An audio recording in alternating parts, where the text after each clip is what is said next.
Nico Saliagas, Europe 1 va plus loin, s'intéresse ce matin au dossier médical partagé lancé aujourd'hui. Et dans le jargon, on l'appelle le DMP, le dossier médical partagé. C'est en fait notre carnet de santé qui contient toutes nos informations médicales, mais en version numérique. Alors l'idée n'est pas nouvelle, c'est même un serpent de mer, puisque on nous le promet depuis maintenant 15 ans. Mais cette fois, le ministère de la Santé l'assure, tous les Français vont pouvoir en bénéficier.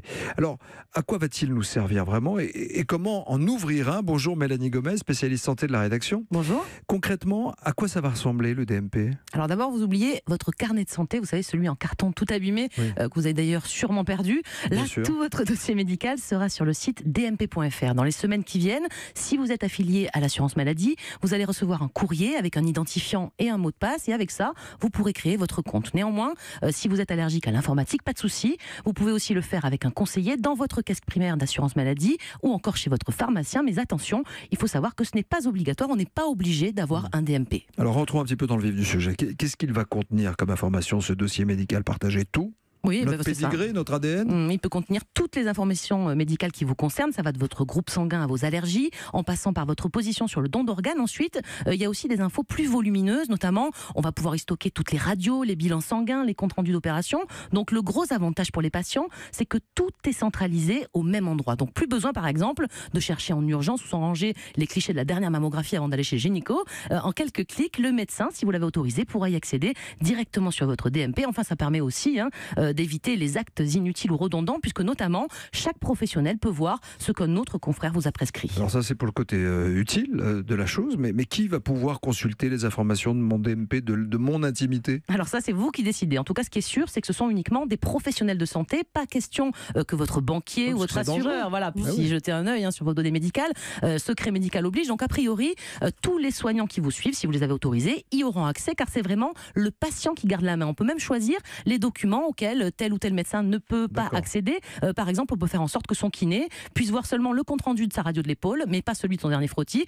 Le seul qui, comme le patient, a accès à tout, c'est le médecin traitant. Mais il y a quand même une situation où le DMP peut être ouvert sans votre autorisation. C'est en cas d'urgence. C'est ce qu'on appelle la fonction bris de glace, qui permet à un urgentiste, par exemple, de l'ouvrir si vous êtes inconscient. Mais même pour ça, pour les plus extrémistes, vous pouvez décider que non. Faut le dire avant. Même mourant, personne ne pourra ouvrir votre DMP. Ah oui, ce sont nos données de santé, c'est important. Ce sont des informations confidentielles. Qu'est-ce qui nous garantit qu'une fois en ligne, elles ne seront pas piratées? Tout est piratable, ou presque aujourd'hui, et qu'on ne va pas les retrouver un jour publiques, ouvertes à tous ou à des gens mal intentionnés. Bonjour, Francis Brichet, vous êtes directeur du développement de Corey Healthcare, expert en transformation digitale en santé. Alors voilà, c'est la question que je vous pose à vous directement. Est-ce que ça peut être sécurisé, ce carnet de santé numérique, à 100%? Bonjour Nikos, bonjour Mélanie, merci de me recevoir Bonjour. ce matin. Alors, malheureusement, non, rien n'est sécurisable à 100% en cybersécurité, d'ailleurs en sécurité tout court non plus.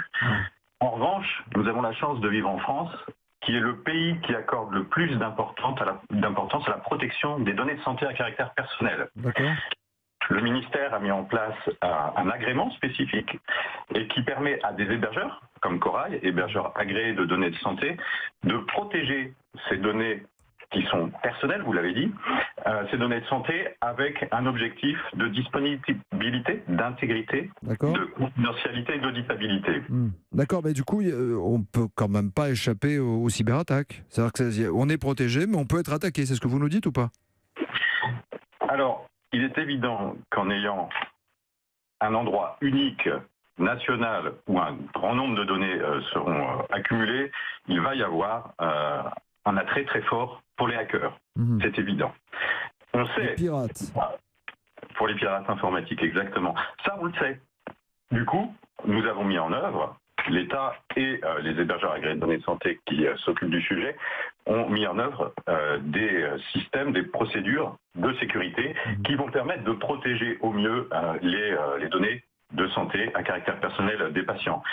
Il faut surtout voir le bénéfice lié à l'usage de ce DMP. Vous l'avez évoqué tout à l'heure. On a la possibilité, la chance même, je dirais, de pouvoir améliorer les soins, de rapprocher la ville et l'hôpital, de faire en sorte que les gens donc soient mieux soignés. Évidemment, en face, il y a le risque lié à la cybercriminalité. Mais ce matin, pour aller travailler, vous avez traversé la rue, vous avez pris un risque. Le bénéfice que vous avez, c'est celui de travailler, de gagner un salaire. Merci beaucoup Francis Brichet d'avoir été en ligne avec nous. Je rappelle que vous êtes le directeur du développement de Corey Healthcare. Corey Healthcare, expert en transformation digitale de santé, et les données de santé intéressent les pirates informatiques parce que ça vaut de l'or.